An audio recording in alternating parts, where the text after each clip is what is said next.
that there's meaning in the middle that we can make from that conversation. That gives us information that very likely neither one of us had when we came, right? We've kind of found the mix in the middle. And so that particular leadership skill of listening is one that's very rarely taught or focused on. We focus on so many other leadership skills. But listening is actually the one that, in my experience, changes our effectiveness in actually moving towards whatever it is we're hoping to achieve. So I'm going to teach what comes from Otto Scharmer, who's a researcher and senior faculty at MIT Sloan School of Management, if you need the academic reference. And this is Theory U, and you can sign up for the online course like the last 100,000 people did in the last couple of years since he launched it. And it's essentially noticing what level we're listening at and what's the impact of listening at that level. Like, sort of, what's our natural way of listening? And what if we were to be able to get a little deeper in our listening so that we could actually hear what's underneath, what that meaning is between us, among us. Okay? So I'm going to go through the 4 levels of listening. And then the rest of the day, the rest of the time together, we're going to continually practice this deeper level of listening. So this is a reference point we'll come back to again and again. So the pattern, because it comes from Theory U, if you can imagine a big U shape. Some of you know that pattern we use all the time in sort of strategic planning, kind of what, so what, now what. Is that familiar? Mm-hmm. I like to use the Theory U pattern, and for me it's what, so what. You get down into the bottom of the U, this place where we listen deeper, and then it's like, aha, that's what. That's where energy comes up. And the next question is now what? And that's where we begin to prototype. And then what? How is that going to impact the work we're doing? I like to expand that a little more, so it's not just like, let's get into action. And I want to take us down into the bottom of this U, into the, how do we listen for the, aha, that's what? Because that's where the emergence comes from. So at that top level, where we're just kind of in the what, kind of just in the information, it's called downloading, because we're literally just like downloading information that we already know. I'm going to build this U. And as we download information, if I'm speaking to you, or you're speaking to me, I'm listening essentially for affirmation of what I already know. Right? It's in my head, I'm already going like, oh yeah, I think that too, that happened to me the other day. And it's about my experience. I'm not actually listening to you, I'm listening for you to affirm what my experience already is. So it's a distance experience because I'm only listening from within the field of my own experience. Yeah? Cool.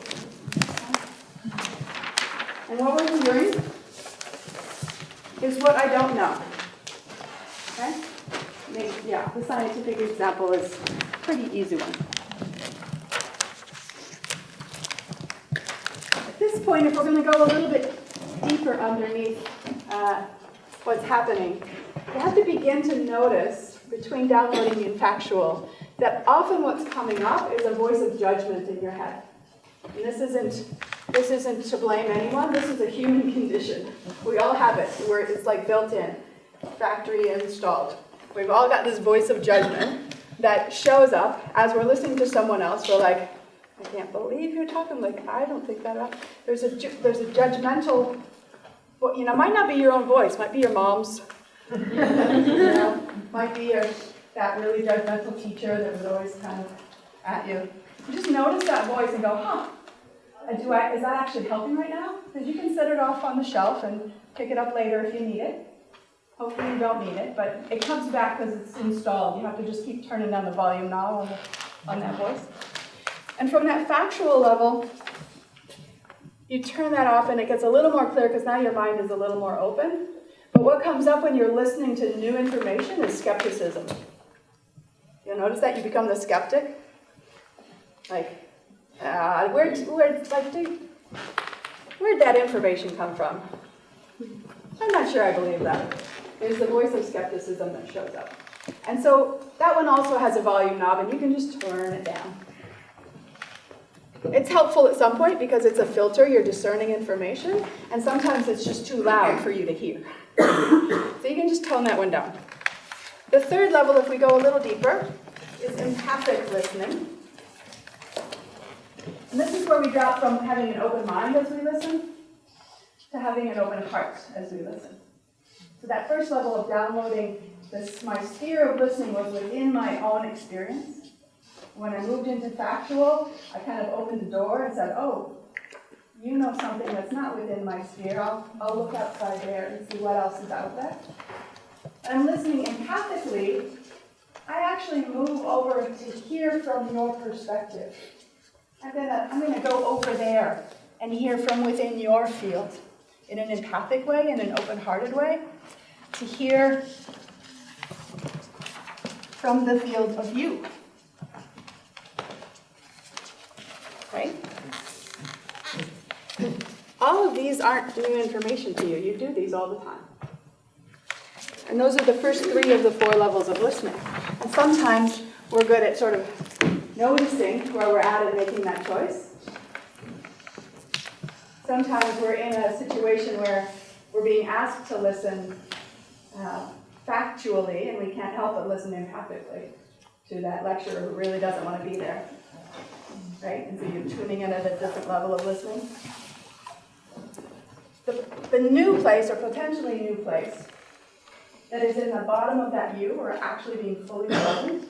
We're not in our own head about what's within my experience. We're not seeking new analytical information. We're literally just becoming a field of listening. So you've just expanded your entire field to become a field of listening, and we call this generative listening. So it's from a much deeper place. He calls this open will. Generative listening is becoming a field of listening and hearing. We would say the future that wants to emerge, or if I'm listening to you, I'm listening for, as you speak to me, and I'm just becoming a field of listening. Can I hear into your highest future potential? Can I hear the future you that's trying to wake up? So really good teachers and really good coaches do this. To kind of listen you into your own emergence. And it's all about listening. Really good coaches actually don't do anything. They don't tell you anything. They might ask you a question or say, is this what I heard? And just mirror that back to you. But there's a field that they're creating that actually becomes a way of listening, that things come out of you didn't even know were there. It's magical and wonderful. And if you can develop that, you can bring that out not only in yourself but in others. And even just in a simple little face-to-face 4-minute conversation, if you can literally just practice being in that field of listening, very often some of those outer shells just crack open and this person comes out that you'd never seen before, and probably they never did either. Like, I didn't even know that was going to come up. Where did that come from? And this is the courage that involves the tissues. And it's fantastic and beautiful, and something new is ready to emerge at that point. So as we go through our day, we're going to be in a series of different kinds of conversations. And we're going to invite you to practice noticing, like, when am I in a conversation where I've just got that judgment meter cranked up on high? I mean, it's just raging. And that's part of why it can be hard to be hosted.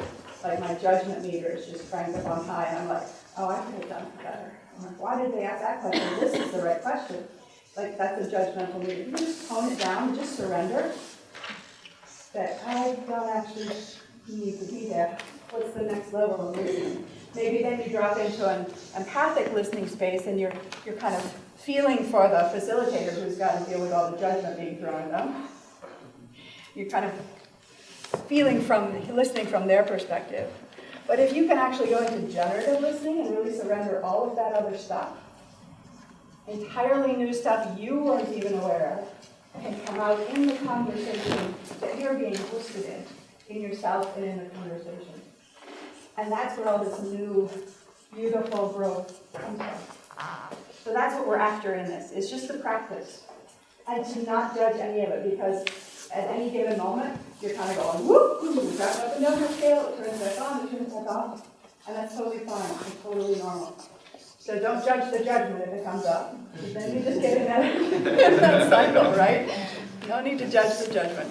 Just like notice it, name it, and make a choice. Oh, there it is again. Notice it, name it, and make a choice. It's that simple. It doesn't have to be a struggle. It can be easy. Like, what if you just had ease around it? And the more often you practice, my Aikido master, I'm not an Aikido person, but I studied with an Aikido master called Wendy Palmer, who does leadership embodiment, and she described it this way.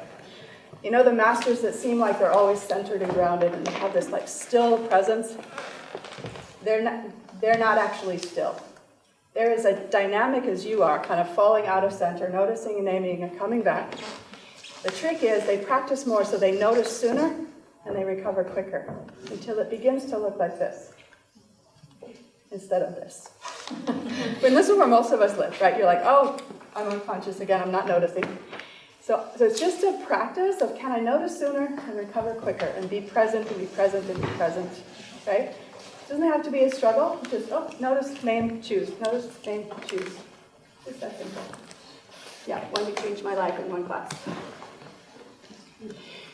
So that's what we've been practicing today as we move through appreciative inquiry, as we move through circle practice, this afternoon as we move through open space where you get to find the question that's courageously rising in you and invite others into a conversation about that, to be present, really, really hear in a different way. And you have your journals. And in a day when you're noticing and trying to wake up that possibility of generative listening, your journal is going to be important today. Not about what someone else is saying, but what you're noticing in yourself as you practice that. Just capture a little notes, because they'll surprise you next week when you go back and read them. And you've gone back to your regular pattern, and then you open that book and go, oh my gosh, I can make that choice out here too, right? Yeah. So the invitation today is to practice your generative listening with one another in any moment, over fika, in a conversation that's being hosted, and the conversation with yourself, because that's what hosting yourself is. What's the conversation you're having with yourself? Thank you. You're welcome.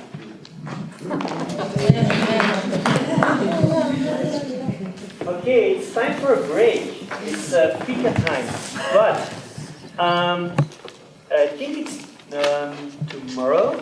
We have Design Horizon, no, the day after, Sunday. Design Horizon Action.